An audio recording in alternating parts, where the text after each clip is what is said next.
बुरा जो देखन मैं चला, बुरा न मिलिया कोई, मिलता भी कैसे जब इमेज वाइट वॉशिंग को हमारे जैसा पॉडकास्टर होए, हमारे जैसा पॉडकास्टर होए।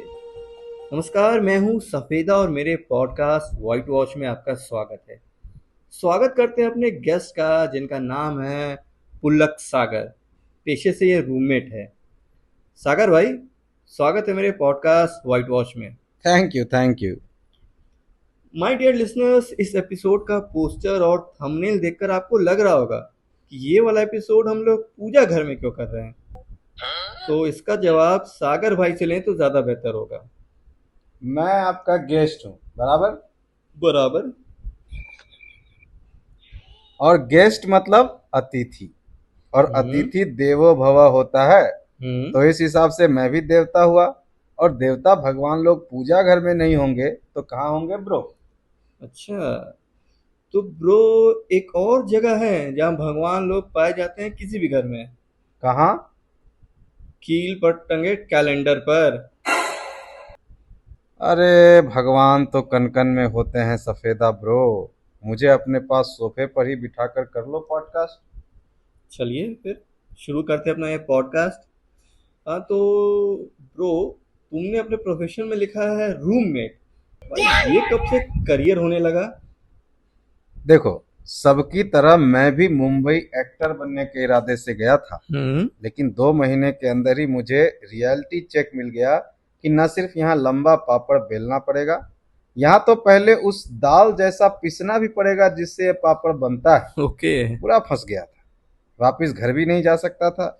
इसलिए मैंने तय किया कि गोल पोस्ट बदल लेते हैं। ओके, लेकिन ऐसा यार कई एग्जाम्पल ऐसे हैं कि लोग आए थे एक्टर बनने लेकिन फिर स्क्रिप्ट राइटर बन गए और काफी कामयाब भी हुए। फॉर एग्जाम्पल सलीम खान साहब। अरे नहीं ब्रो, राइटर बनने के लिए लिखना बहुत पड़ता है। अरे, अरे पर्दे पर अपना नाम रिटन बाय के नीचे अगर लिखा हुआ दिखना है तो लिखे बिना कैसे पॉसिबल होगा ये ब्रो?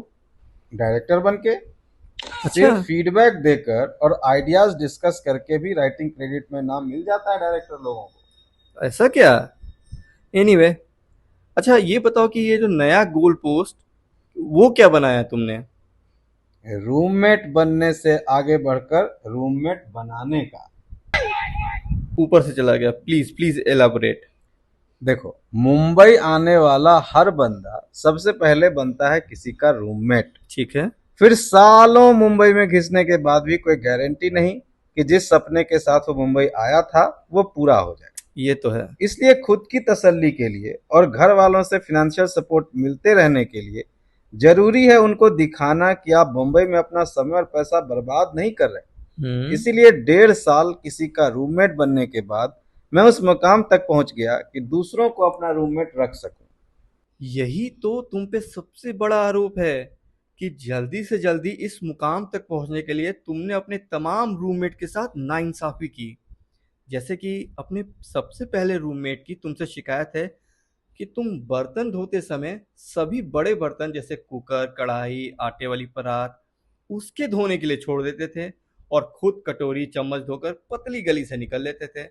मेड भी नहीं रखने देते थे, ये बोल के कि तुम्हारा बजट उतना नहीं है।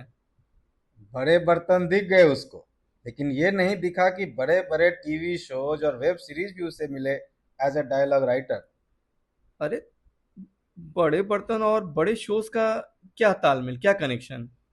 जब बड़े बड़े बर्तन में उसके लिए छोड़ा करता था तो ये मैनिफेस्ट करता था उसके लिए कि जिस तरह ये बड़े बड़े बर्तन उसके हिस्से आ रहे हैं, उसी तरह बड़े बड़े राइटिंग प्रोजेक्ट्स उसके हिस्से हैं। ओह। देखो, आखिर वही हुआ। एक से बढ़कर एक बड़े प्रोजेक्ट लिख रहा है वो। ये that's good, that's really good, लेकिन ये बात तुमने उसे कभी बताई भी? भाई, मेरी तो हमेशा से यही पॉलिसी रही है कि दाएं हाथ से दान पुण्य करो तो बाएं हाथ। तो बाएं हाथ को भी पता न चला? I know, I know.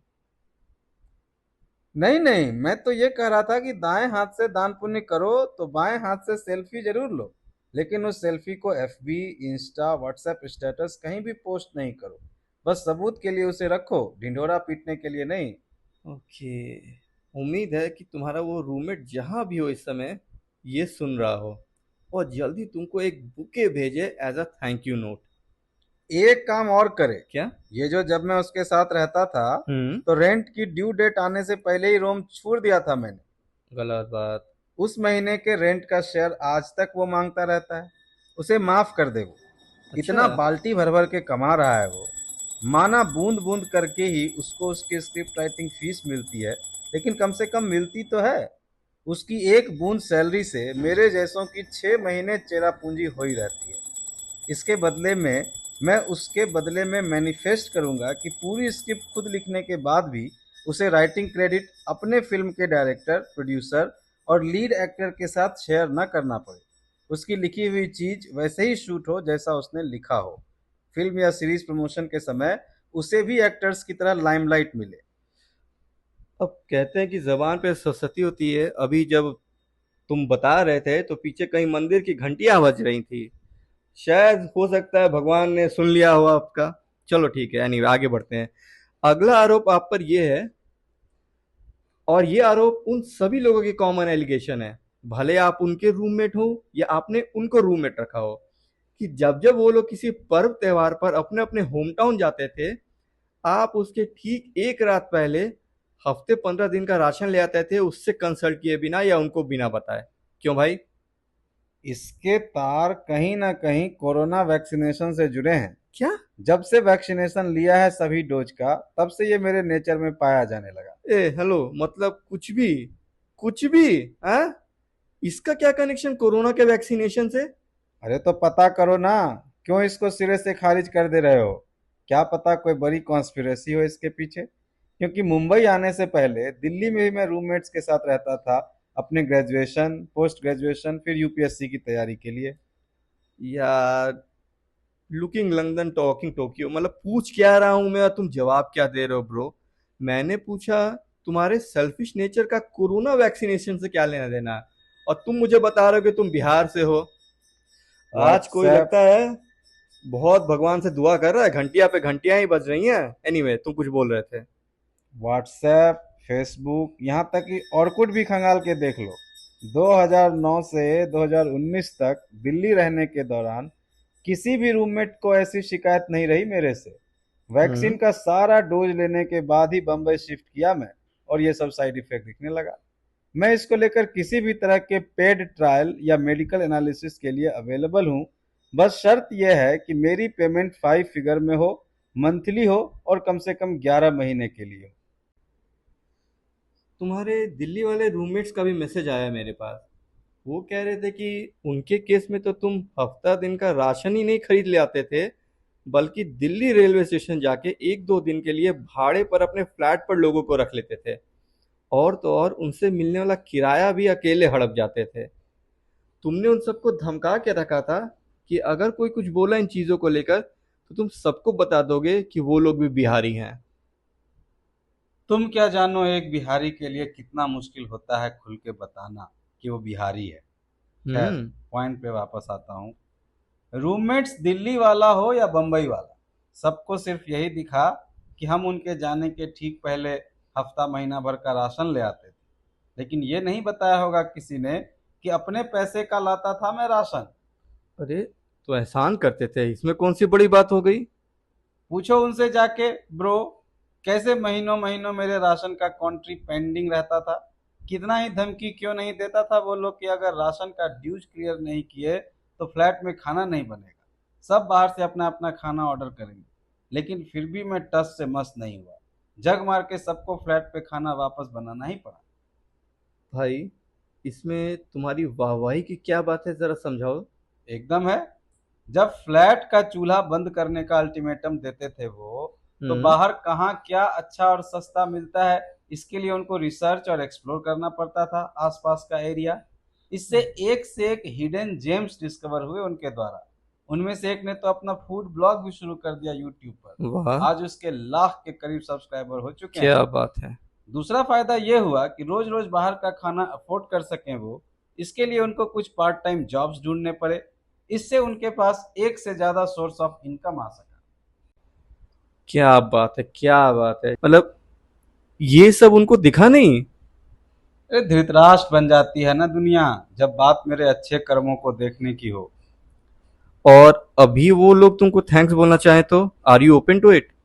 बिल्कुल, सुबह का भूला अगर शाम को वापस आ जाए तो उसे भूला नहीं कहते। अच्छा जी। लेकिन बात जब दिन की बनी सब्जी वगैरह रात में खाने को होती थी, या रात की बची बासी रोटी अगले दिन खाने की, तो ये सुबह शाम भूला वाला जो तुम्हारा जो फंडा है, वहां पे तुम अप्लाई नहीं करते थे। इस पर क्या कहना चाहोगे? बस फेस वैल्यू पर ही सबको जज करना है मुझे।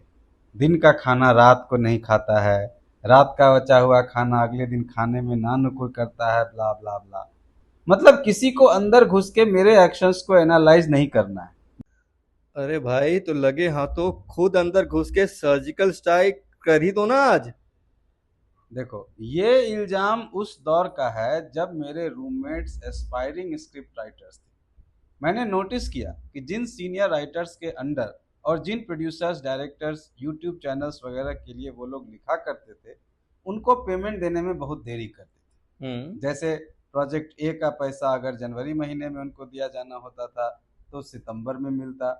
प्रोजेक्ट सी करने के दौरान फिर प्रोजेक्ट सी का पैसा अक्टूबर में, लेकिन अगले साल वाले अक्टूबर में। काम क्या बात मिलने कर की रहे मजबूरी और लालच में वो लोग कुछ बोल नहीं पाते थे। उनका एक्सप्लॉयटेशन मुझसे देखा नहीं जा रहा था, इसलिए मैंने बाय एग्जाम्पल उनको समझाने की कोशिश की। जिस तरह सुबह का खाना रात में और रात का अगली सुबह मुझे जमता नहीं था, मैं चाहता था उनमें भी ये हिम्मत आए कि जिस प्रोजेक्ट का पैसा जिस टाइम पर ड्यू है उसी टाइम दिया जाए। हो? ओके। अब गर्लफ्रेंड को ओयो रूम वैलेंटाइन डे पर ले जाना है ना, लेकिन अकाउंट में पैसा आते आते रक्षाबंधन आ जाए तो क्या फायदा।